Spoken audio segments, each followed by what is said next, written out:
Hi అండి. ఇంట్లోనే స్వచ్ఛమైన నెయ్యి ఎలా ప్రిపేర్ చేసుకోవాలో చూసేద్దాం. వచ్చేసేయండి. వీడియో ఎక్కడ మధ్యలో ఆపకుండా పూర్తిగా చూసేయండి. చక్కని నెయ్యి ఇంట్లోనే మనం ఎలా ప్రిపేర్ చేసుకోవాలో చూసేద్దాం. మేము పాల మీద అయితే మీగడ తీస్తామండి. ఆ మీగడతోటే నెయ్యి ఎలా తయారు చేయాలో చూపిస్తున్నాను. ముందుగా మిక్సీ జార్ తీసుకొని కొద్దిగా వేసుకుంటూ ఫస్ట్ మిక్సీ పట్టాలండి. కొంచెం మిక్సీ పట్టేసినాక తర్వాత వాటర్ వేసి మళ్ళీ గ్రైండ్ చేయాలి. ఆ తర్వాత ఇలా వెన్న చక్కగా వచ్చేస్తుంది. అలా 2-3 సార్లు అయితే వేసాను మిక్సీ జార్లో. అంతా ఒకసారి సరిపోదు కదండి, వాటర్ ఎక్కువ పడతాయి. అందుకని 2-3 సార్లు అయితే వేసాను మిక్సీలో. బయట కొనుక్కుండే నెయ్యిలో కల్తీలు ఉంటాయి కదండి, మనం ఇంట్లోనే చక్కగా నెయ్యి అయితే ప్రిపేర్ చేసుకోవచ్చు. మేమైతే పాలు మిగిలినప్పుడు ఫ్రిడ్జ్లో పెడతాము. వాటిపైన మీగడైతే బాగా వస్తుంది. ఆ మీగడతోటే నెయ్యి తయారు చేస్తున్నాను.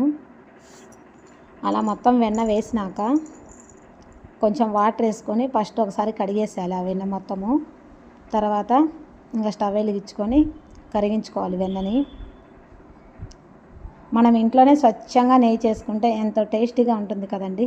బయట తెచ్చుకునే నెయ్యి ఆ 2-3 రోజులే బాగుంటుంది, తర్వాత అస్సలు బాగుండదు. మేమైతే ఇంట్లోనే నెయ్యి తయారు చేసుకుంటాం.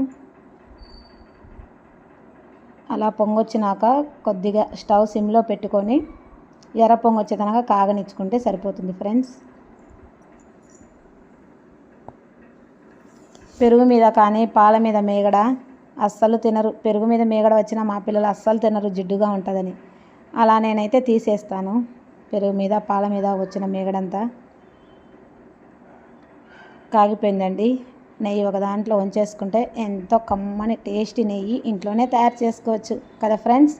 ఓకేనా? వీడియో నచ్చితే ఒక లైక్ చేసి కామెంట్ చేయండి. కొత్తగా ఛానల్ చూస్తుంటే సబ్స్క్రైబ్ చేసుకోండి ఫ్రెండ్స్. ఓకేనా? బాయ్.